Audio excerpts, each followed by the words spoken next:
Hello, everybody. Could you please turn on your cameras?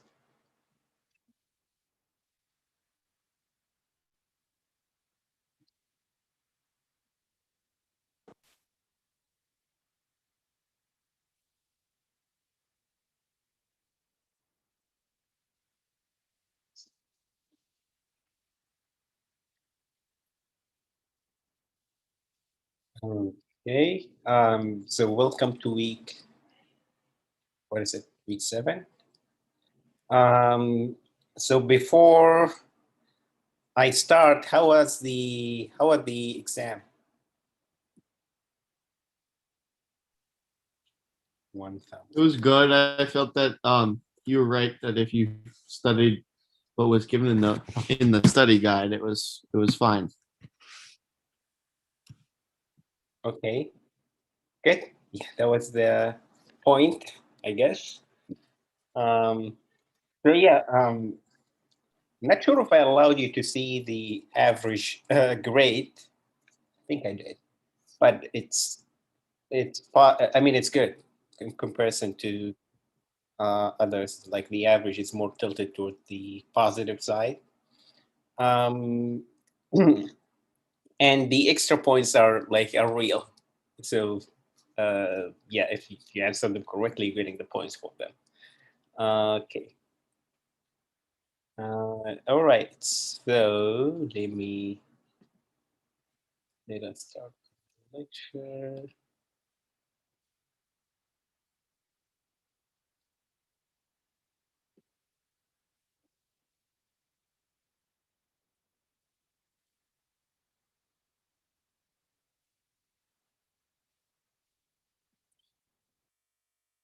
Okay.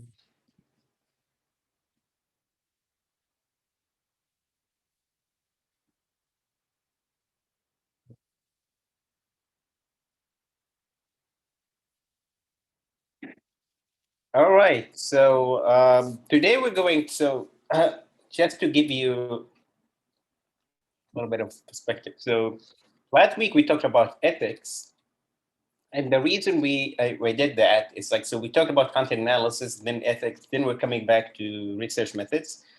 And the reason I did that is because both qualitative research in terms of interviews and ethnography, as well as quantitative research in terms of surveys, require interaction with human subjects, i.e. participants.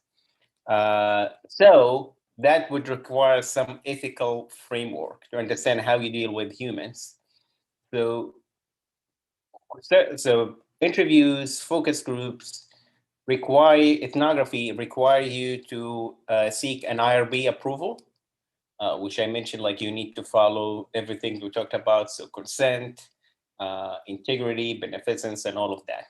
So we had to have the ethics part and then talk about the actual methods, as opposed to content analysis, in which you don't need actually to acquire an IRB approval. That's the point. So this week, we're going to talk about interviews and focus groups. And maybe if we have time on Friday to touch upon analyzing qualitative data. And then the week after, we'll talk about ethnography, and that will be and that's will constitute qualitative research. And so, what is qualitative research? So if you remember in content analysis, we had both. We talked about both things. Like you can have quantitative content analysis and qualitative content analysis. And quantitative is more like straightforward. You're measuring some proportions of certain variables in like spread across different categories, right? So, for example, do we see more sexually objectified women in those ads versus that group of ads, blah, blah, blah, right? If you remember content analysis. Whereas qualitative content analysis, we said the researcher is not really interested in proportionalities or comparing different variables in terms of like correlation or something like that, but they want to find common themes or like overall trends within a body of text, right? So that was the qualitative content analysis. And therefore, when we say qualitative research, we mean you're looking for quality over quantity. You're looking into like understanding the depth of a problem rather than assessing how much something exists. So it follows what we would call the interpretive paradigm. So let me give you an example. So I can ask you, like, how satisfied are you with online learning, right? On a scale of 1 to 7, or like, and maybe I can have like 5 questions, but like how satisfied, how happy, how engaged, you know? But then I'll get numbers, right? Like, so whatever the average score is. Whereas if I interview every single one of you about your experience for the last year or so, right? So we'll talk about like when the switch happened, how it affected your social life, how it affected your academic life, how it affected your habits, how it affected your ability to study. When you, for example, work on assignments, how did it change if you were all sitting in one place all the time? The things like that, right? Which approach? So the approach 1, I'll just send you like a 5-question survey. Approach 2, I'll interview you like for each one of you for like even half an hour. Which one will give you like a more rich depiction of the student experience? Which approach? The first one or the second one?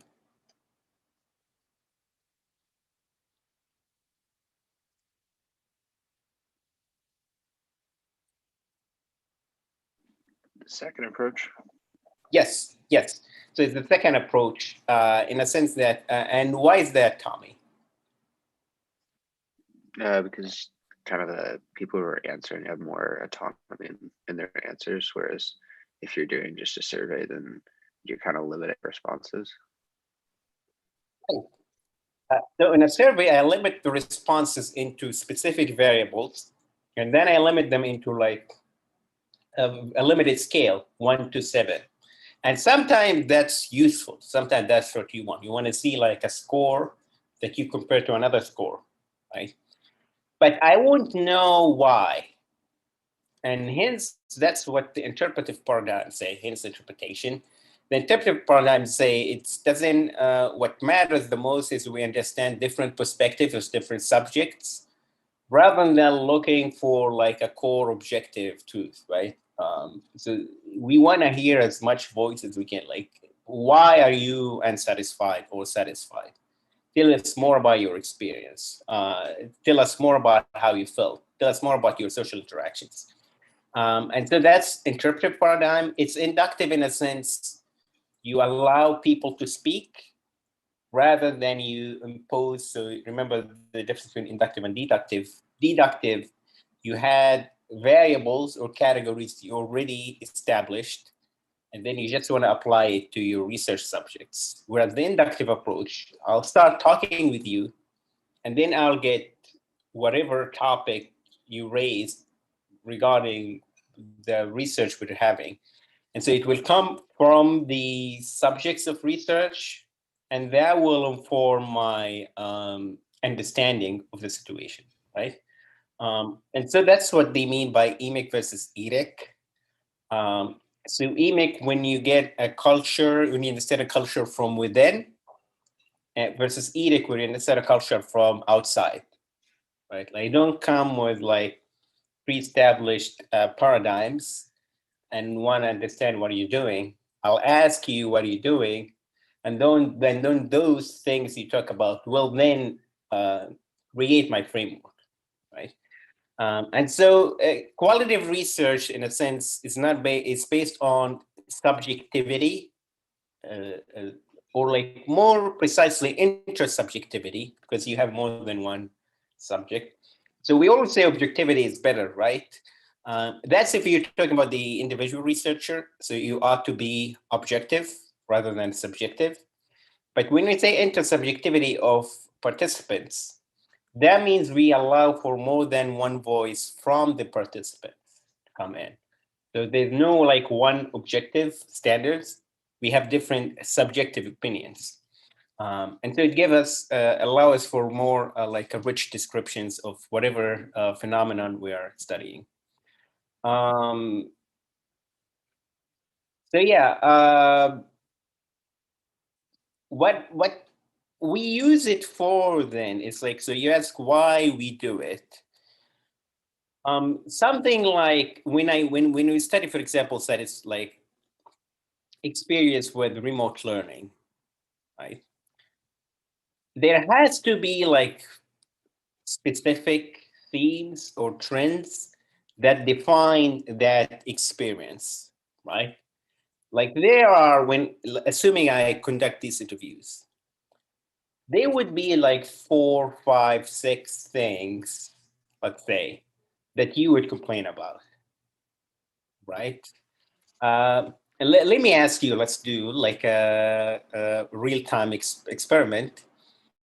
What's the most annoying thing about online learning? Can anyone tell me the first thing that comes to mind? Most annoying thing. You can answer in the chat or verbally.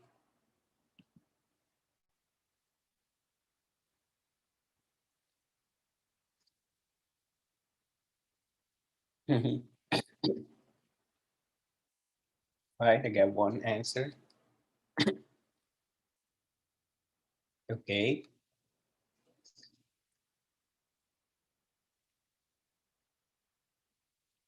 Mm-hmm. Right.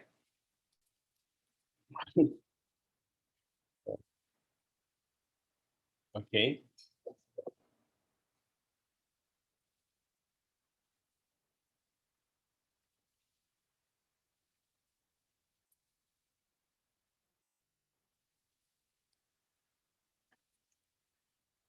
Mm-hmm.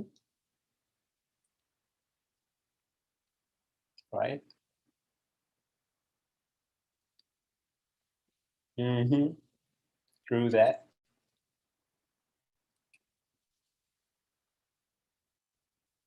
Right. Um, and so people having a lot to say, I think. The point is, you like here just from this brief interaction, like there are common themes, right? So the most prominent one is like the price.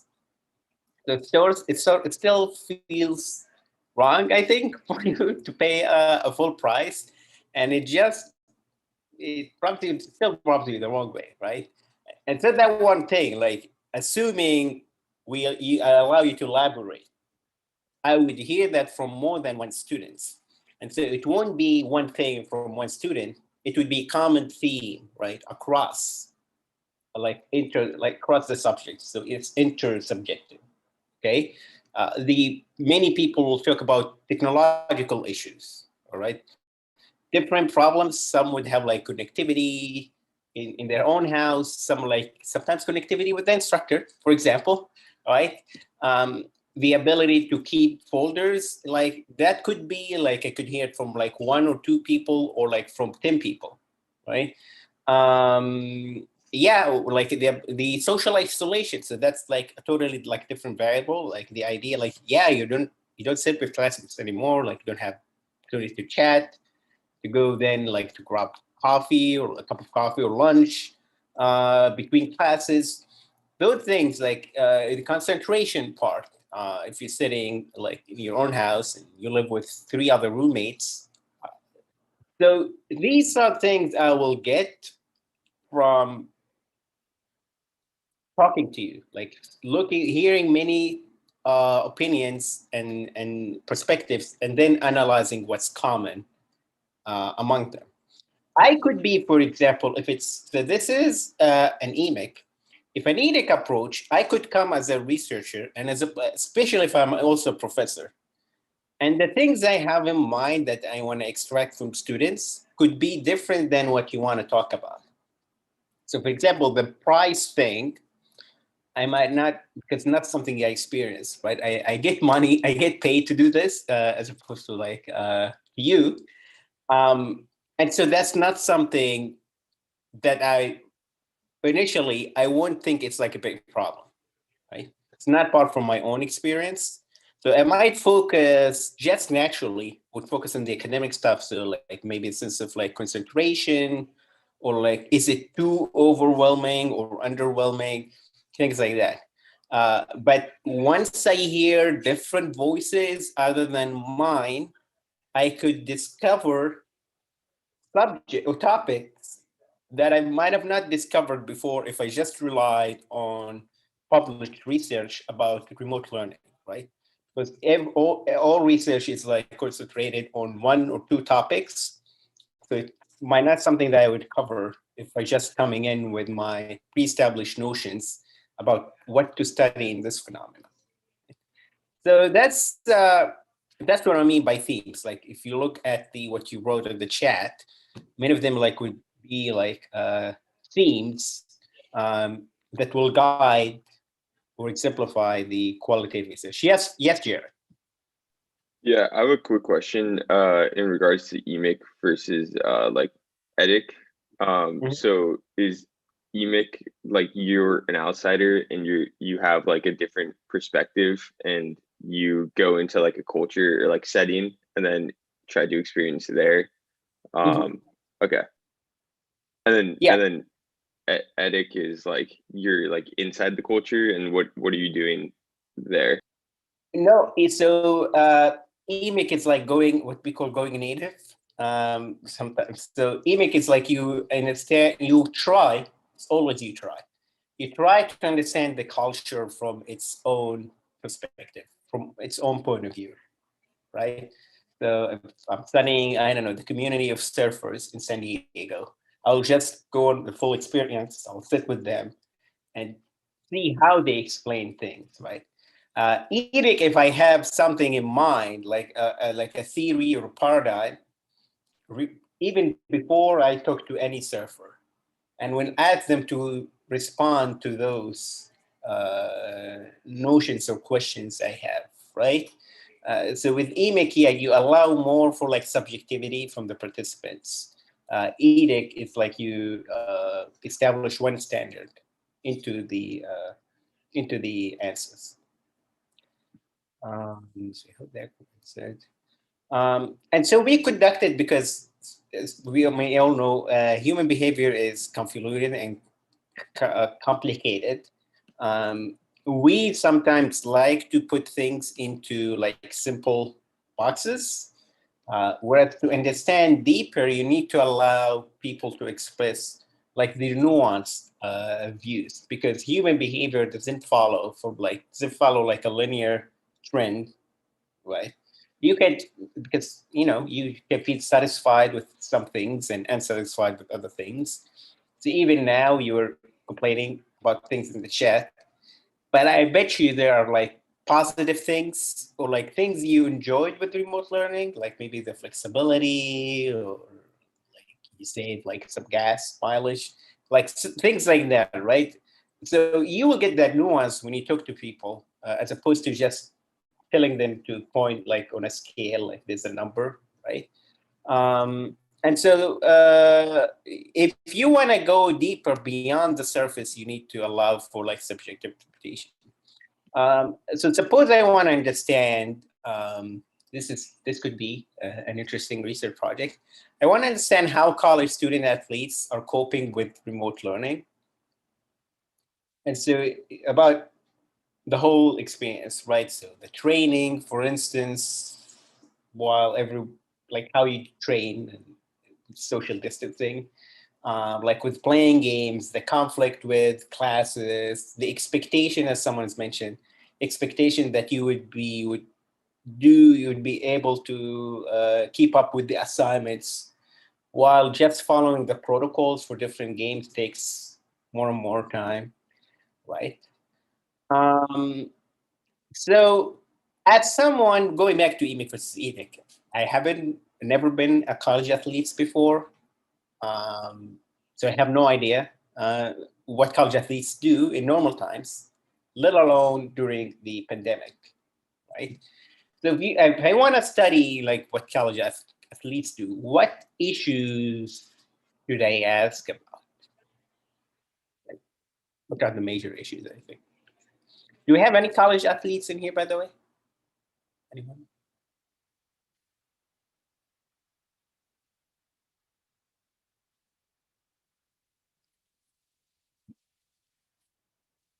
So yeah, what questions you want to ask then college athletes? Like anything that interests you.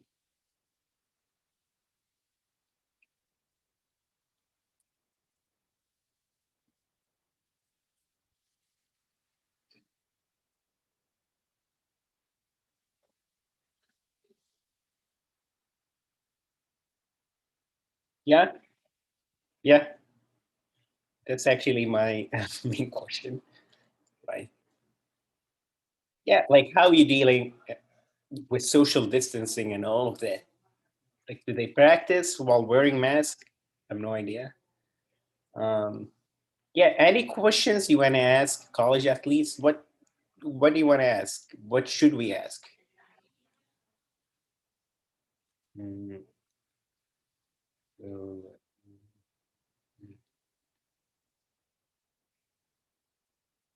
right.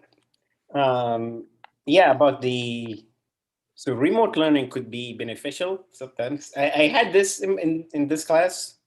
Um, like before, like let me tell you, as a professor, you get a form like or a letter from the collegiate athletic department in the university. If you have a student who is a college athlete, and they will send you like, okay, those dates that student has a game, they have games, so you can excuse them for absence. So that was something we always follow, right? But now, since they can, I think class from basically anywhere, if that has an access to Wi-Fi, is it more convenient or not? That's the question. Let's have a third question. What would you ask?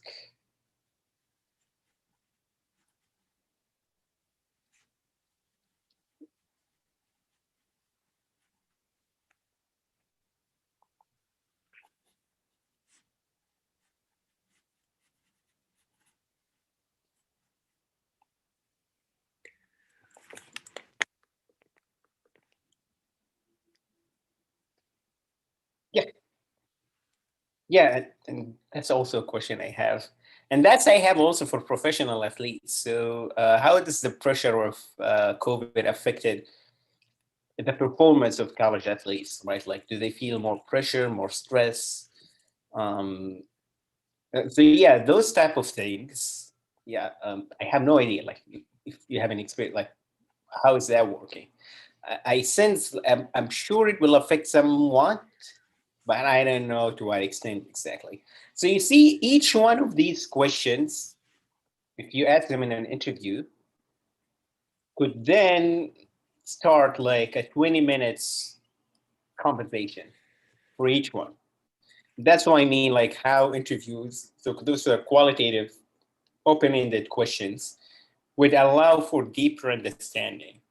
But if assuming I'm asking like on a scale, so how does social distancing affect practice? So assuming it's just an online survey, like then on a scale, very negatively is 1 and 7 very positively. You see how is that different than if you allow someone to open like an open-ended question just to express like the whole experience.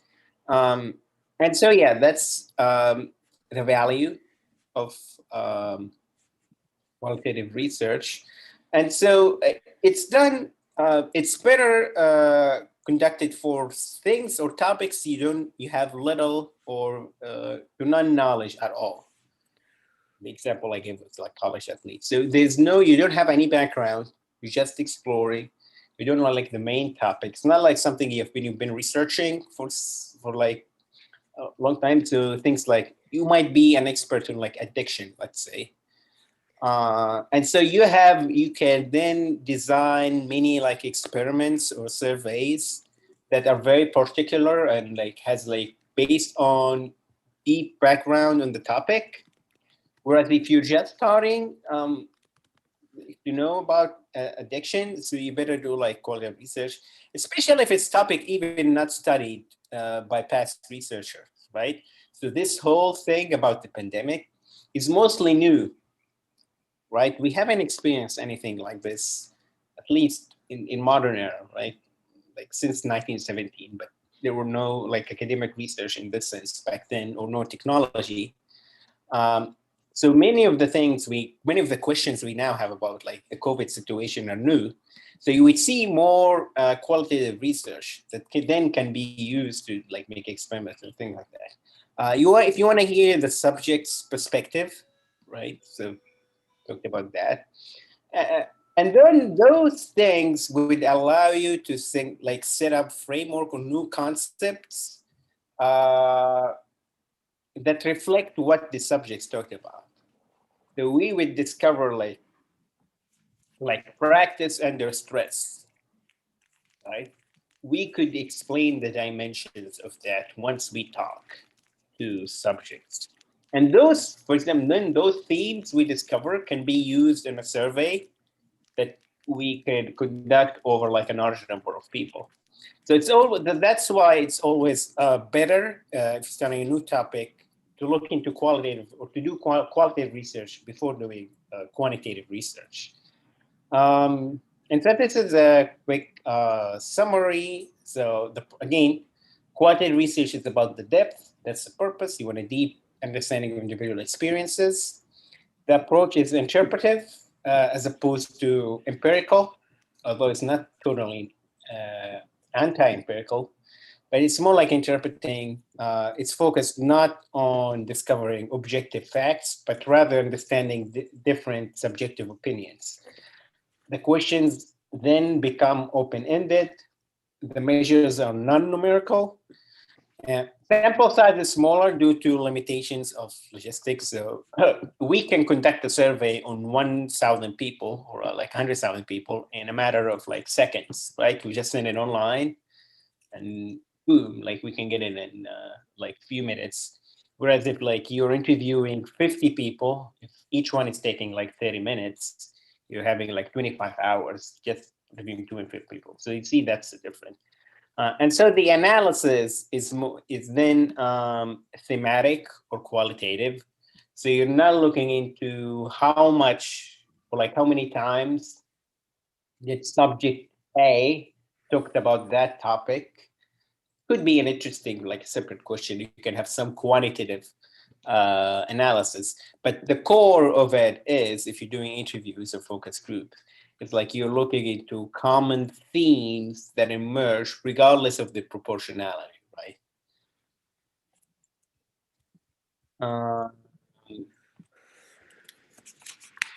So yeah, these are so the cons.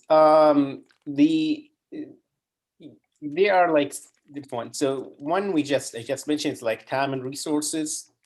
So if I'm interviewing people, usually they'll get paid if we're sitting with someone for like an hour. So they might get paid like between $5 to $15, right? So like if you're doing $5, let's say that's the minimum, and you're interviewing 150 people, that's like 250, right? So that's like takes money. And sometimes you need more than 50, right? There's time and resources, generalizability. So that's one problem because you're having a small sample size due to logistical limitations. It's hard to generalize into the population. And we will talk more about this when we get to surveys and talk about the difference between qualitative and quantitative.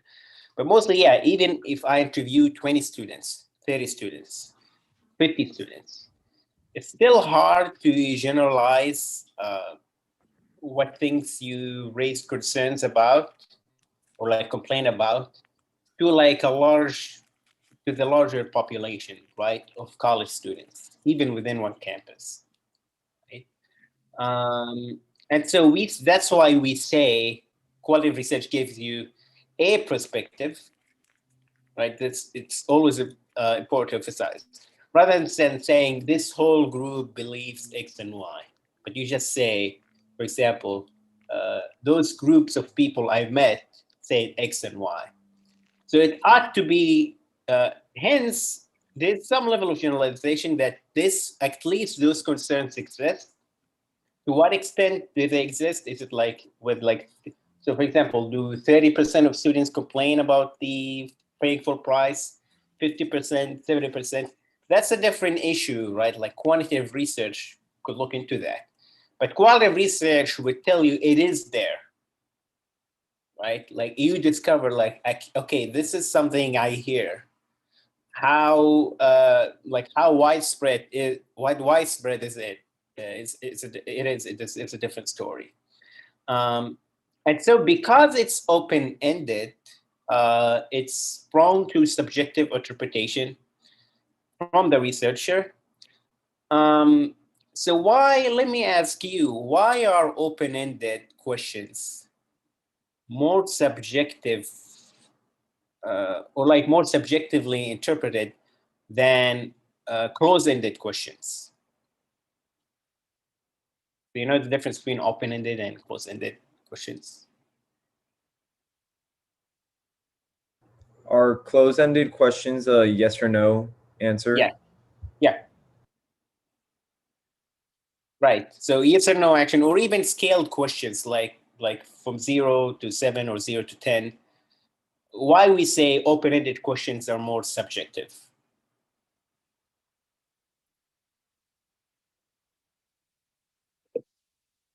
They include more opinions. So you can, instead of saying, no, I did not enjoy virtual learning, you'll be like, oh my God, virtual learning is a scam, something like that. There's more opinion. Yeah. And think of it in terms of grading. So, for example, just had an exam. If you have a multiple choice exam, right? Do I, as the instructor or the grader, has any say over how I interpret your results? Or is it like he said? So you either get the right answer or the wrong answer, correct? So when I grade, actually I don't grade, the computer grades, right? So there's one right answer. So you either got A, which is correct, B, C, D were incorrect. So there's no room for me to interpret if you say the correct answer or the wrong answer. Whereas when I'm grading an essay, or like you're answering like in the individual activities, like you're answering open-ended questions, there is some level of subjectivity in my part. Because your answers are subjective, my interpretation would be subjective as well. But yeah, like, did you make a clear case with that sentence or that paragraph? You would defer, right? Like, I don't know, that wasn't clear to me. Different professors might find that answer satisfactory. So the same thing applies in research. Anna could say something about online learning. Me, I could say it's like more positive than, like, she feels more positive about it than negative. Another researcher would hear that answer and say, okay, I feel like she really dislikes that. So it's not really it's not black and white, as we say, right? So there's more room for subjective interpretation of the participants' answers, right? So yeah, that's why we say it's like trying to locate major currents within an ocean of materials, right? You're looking for things that are significant, right? Like whether like how people describe a phenomenon, feel about a specific topic, or understand their role within a community. The questions like that, qualitative research question was mostly about the how and why, like why you feel isolated, right? It's not like either do you feel isolated. Do you feel isolated? That could be an open, closed-ended questions, or like why do you feel isolated, or what does isolation mean to you, right? How you see your future. So things that have like more meaning can be answered more efficiently with qualitative research design. And so I think this should have, now that I'm looking at it, should be, I should have mentioned this slide. So yeah, the types of like the exact methods of qualitative research are in-depth interviews, focus group, observational research, mostly like ethnographies, right? And you could do most in-person or online ethnographies, consumer diaries, which we're not going to cover in this class, but just so consumer diaries real quick. So let's say ask Tommy just to write down some notes every time they go shopping. Like any purchase that Tommy makes, just for notes. Like I went to the store and I wanted to cook blah blah blah. So I noticed that product and it has like those features, like I don't know, high protein, blah blah blah. So they will write some notes, and I'll end up with the like shopping diary, consumer diary, and then I interpret like their decision. So that's more like marketing researchers like do. And also interpretive content analysis, which we talked about before, right? So it's one type also of quantitative research. We're going to focus mostly on interviews for this class because that's the most commonly, used form of qualitative research. So I'm sure all of you know what interviews are. So it's a conversation between two people, the researcher and the subject. You ask questions for the interviewees and you want to hear how they respond. In-depth interviews, it can go like between 30 and 60 minutes.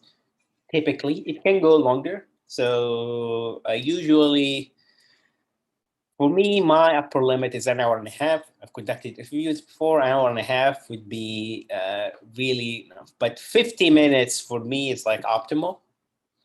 And the good thing about interviews, they allow for like probing. So when you probe, so I ask you, you answer, then I ask again, like, could you clarify that part or this part, or like, what about that? And you give an example.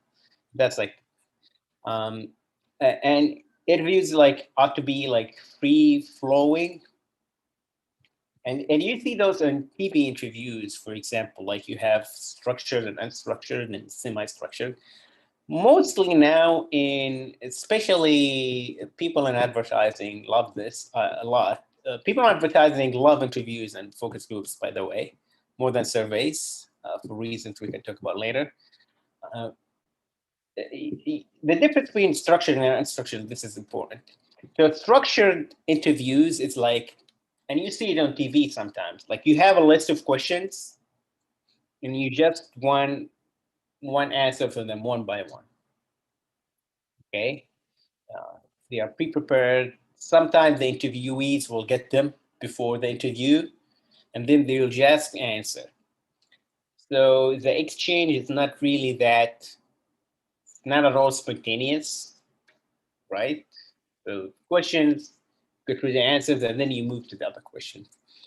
The polar opposite of that is unstructured. So unstructured interviews, it's like I'll get with, let's say, Jay, and we have, let's say, one topic to discuss. Jay, can you tell us one topic you would like to discuss? Any topic? Like topic appropriate for the research. Or even inappropriate? Like, what do you mean? I mean, I said it, like any topic appropriate to be considered a research or something. Yeah.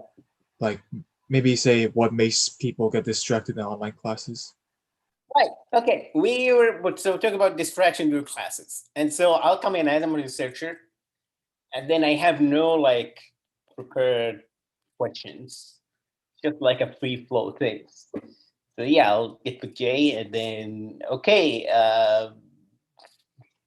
do you focus well during classes? And then it will go from one topic. Then I let the conversation freely flow, right?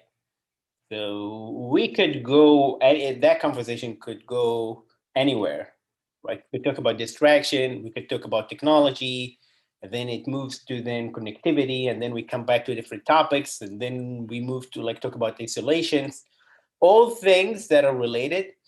So it makes for more richer like experience. Many researchers found that interesting, but it's also so tiring because when you do that, you get distracted, right? Like you end up not talking about the topic you were initially interested in. So what most researchers use, it's like semi-structured, whereas you have main questions, but then you allow for like follow-up questions or like some improvisation, for lack of a better word, right? So let's say we're talking about distraction during like Zoom classes. And so I'll prepare some questions, but then underneath each question, I would say, like I'll put some scenarios or follow-up questions. Okay. So if Jay says this, let me ask him about X, Y, and Z. Right. And then I will leave room. So if Jay brings something up, even if it's not in my list of questions, I would allow Jay to elaborate if I think it fits well with my research agenda. Right? So somewhat you're not losing track of the topics. It's not like totally structured. It's somewhat structured, but it's also allowed for that free exchange of ideas between the interviewer and the interviewee. Does that make sense? Cool. And so, yeah, the good thing about interviews, they give flexibility, or like especially semi-structured flexibility. You'll allow you to go to like respond to have like different respondents. It creates new questions, right? Like if we follow a semi-structured, like the interviewee will say something that you thought was not important when you design your questions, but oh, you say it, then it becomes interesting, and so you could then talk more on interesting insights from that.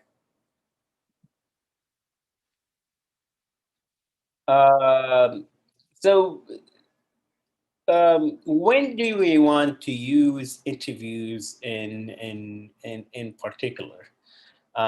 So we have a difference between like in-depth interviews and focus groups. So in-depth interviews is like one-to-one. Focus group is the name. You interview a group of people, right? For interviews, if you want personal opinions and something about like that has like some level of self-reflection, like what has like your unique experience has been, right? And you don't want, and you want to control for the group pressure part. So let me give you an example, right? You want to talk about isolation and how do you cope with isolation? If I am investigating that topic, it could be like there are certain things or certain states that you went through that you don't want other people to hear. You know, like there were some days I broke down, blah blah blah, started crying by myself. Not I would think most people won't feel comfortable saying that in front of like other people with the researcher because there's that level of like agreement of confidentiality. Remember, they would feel more comfortable discussing. And so if your topics might have something like that, you should then follow like an interview approach. And so another thing is like subscription. So the example here I gave is like what motivates students to study for exams. And then different students have different motivations and different approaches. So if I ask students individually, they could give me more, I would think, more honest answers, like how they prepare for exam, as opposed like when there are other students, right? Because of social comparison and all of that, right? So that would be, that's more appropriate. So advantages of interviews. So you have a small sample size. Respondents, you have one respondent, they provide specific answers. As we said before, like respondents have the ability to elaborate. Interviews also, we said, so as opposed to surveys, observation of non-verbal responses. Do people know what we mean by non-verbal responses?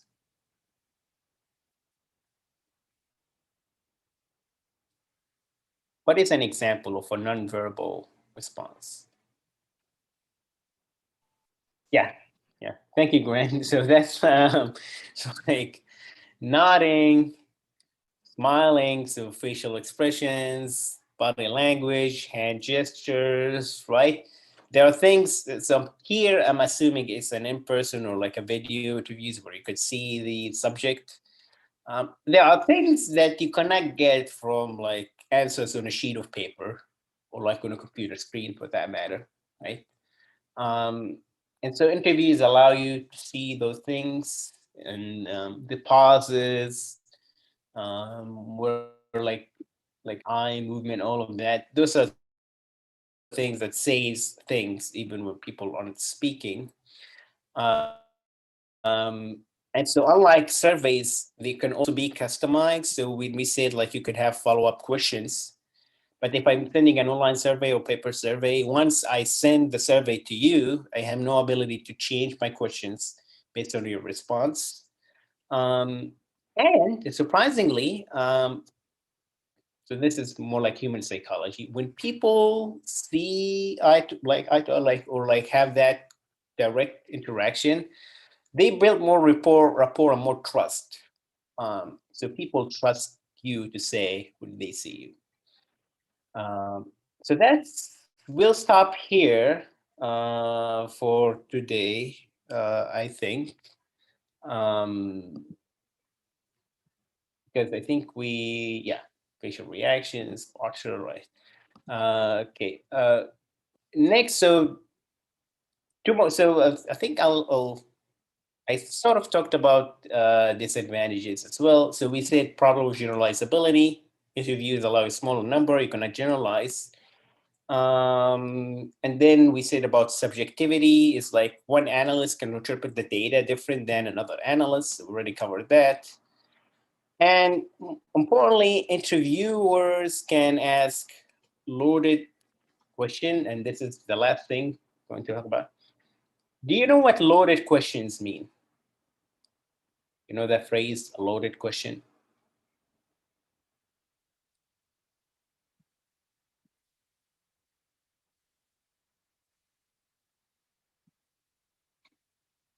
Yeah, like what do you mean by sense?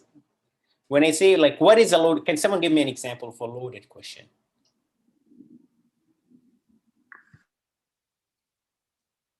Like questions that would make you very vulnerable. Maybe like if someone was in a shooting, maybe like asking them their feelings or about the shooting, I guess. Because that's very, yeah. Maybe to re-talk about it again. Yeah, like I'll give you an example. So a loaded question is like when you try to suggest something, like a question, right? So for example, I sort of that, but like if I ask, Josie, have you cheated last time? It's like, what, like, why are you asking me like that, right? So just an example. So yeah, it's sort of like loaded. It's the interviewer is not really asking, they're actually suggesting or some like sort of accusing, right? That's something so you wanna, or like you wanna answer to fit you, or like, you like this class, right? And so supposed to say yes, right? Because it's sort of, there's some sort of a pressure. I'm saying that, oh, you like this class, you should answer yeah, right? So those are what we mean by loaded questions. When the interviewer wants to put the desired answer into like the mouth of the interviewees. So in that note, to conclude, do you have any questions? We'll continue. Okay. All right. So enjoy the rest of your day. See you later. Thank you. Thank you. Professor.